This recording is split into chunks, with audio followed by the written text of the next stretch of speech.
ఇంకా విచిత్రమైన ఒక మాట చెప్తాను మీకు. ప్రజా రవాణా పట్ల ముఖ్యమంత్రి గారికి ఉన్న అవగాహన గురించి.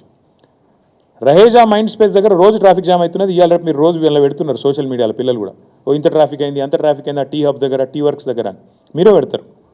కొంతమంది నన్ను తిట్టేటోళ్ళు కూడా ఉన్నారు అందులో కింద. ఎప్పుడు ట్రాఫిక్ జామ్ అయినా ఇంకా కూడా నన్ను తిడుతున్నారు. సరే అది ఓకే.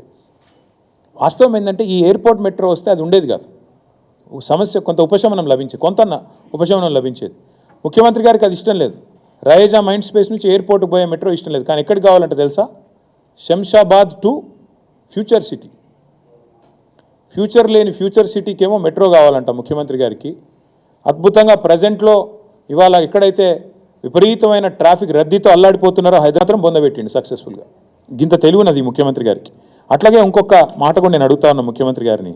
అయ్యా ముఖ్యమంత్రి గారు, మీరు పెద్ద పెద్ద మాటలు చెప్తున్నారు, మేము తీసేసుకుంటాం, టేక్ ఓవర్ చేసేస్తాం, ప్రభుత్వం తీసుకున్నది అని ఇలా బ్యానర్ పెట్టిన వార్తాపత్రికలను కూడా అడుగుతున్నా.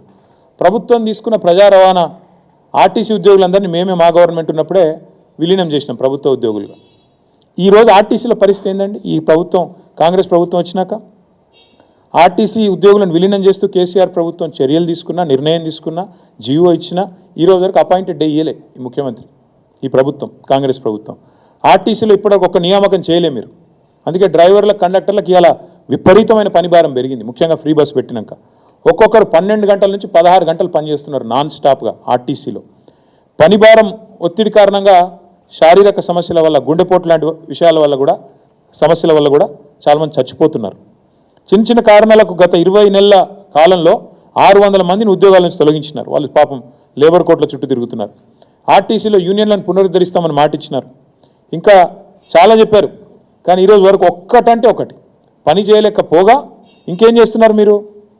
ఎలక్ట్రిక్ బస్సులు కూడా ఆర్టీసీకి ఇస్తలేరు, ప్రైవేటైజేషన్ చెప్పి ఇవాళ ఇచ్చేస్తూ ఉన్నారు. ప్రైవేట్ వ్యక్తులకు ఇచ్చి డ్రైవర్, కండక్టర్, మెకానిక్ సిబ్బందిని తీసేసే ప్రయత్నం చేస్తూ ఉన్నారు. ఉన్న ఆర్టీసీనే ఫినిష్ చేసే ప్రయత్నం చేస్తున్నారు.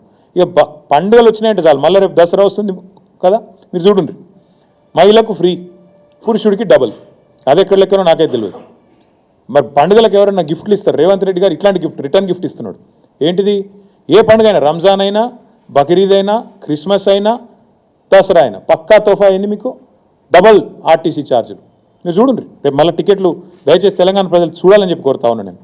ఒక్క ఎలక్ట్రిక్ బస్సుల వల్ల, ఈ ముఖ్యమంత్రి తీసుకున్న నిర్ణయం వల్ల ఉన్న ఆర్టీసీ దాదాపు 20,000 మంది ఉద్యోగాలు పరిస్తున్నది. మహాలక్ష్మి కారణంగా నష్టాలు వస్తున్నాయని ఆర్టీసీ సంఘాలు చెప్తుంటే, కార్మికులు చెప్తుంటే, వాళ్ళకి ఇవ్వాల్సిన బకాయిలు ఇస్తలేరు. ఉన్న ఆర్టీసీనే నడిపే ముఖం లేదు నీకు. నెల నెల ఆర్టీసీకి 600 కోట్లు ఇచ్చే ముఖం లేదు. 15,000 కోట్లు తీసుకొని ఎట్లా మోస్తావు నువ్వు మెట్రోని? చెప్పు నాకు. ప్రజలకు కనీసం సమాధానం ఇవ్వండి. నేను ఇంకొక మాట కూడా మిమ్మల్ని అడుగుతా ఉన్నా దయచేసి. ఇట్లాంటి కీలకమైన నిర్ణయం తీసుకున్నప్పుడు ఏ ప్రభుత్వం అయినా 15,000 కోట్ల భారం మోయాలి అంటే ఒక క్యాబినెట్ సబ్ కమిటీ వేస్తారు, కొంత చర్చిస్తారు, అధికారులతో, స్టేక్ హోల్డర్స్తో అందరిని పిలిచి మాట్లాడతారు, అర్థం చేసుకుంటారు. తర్వాత క్యాబినెట్ తీసుకుపోతారు, క్యాబినెట్లో చర్చ పెడతారు, అధికారుల కమిటీలు వేస్తారు. ఇదేం లేదు, చెట్ మంగ్ని ఫట్ షాది. నేను పొద్దున ముఖ్యమంత్రికి అనిపించింది, సాయంత్రం వరకు కొడగొట్టాలి. జూబ్లీహిల్స్ ప్యాలెస్లో కలవడ్డది అర్ధరాత్రి, తెల్ల వరకు కొడిచిపోవాలి. అంతేనా? ఇక చెట్ మంగ్ని ఫట్ షాది అని ఏం ఆలోచన లేదు, పాడు లేదు. నేను అడుగుతున్నా ముఖ్యమంత్రి గారిని, 15,000 కోట్ల రూపాయలు అప్పు ఎవరు కడతారు? నువ్వు ఎట్లాగో 2 నెలల్లో పోతావు, తర్వాత ఎవరు కట్టాలా?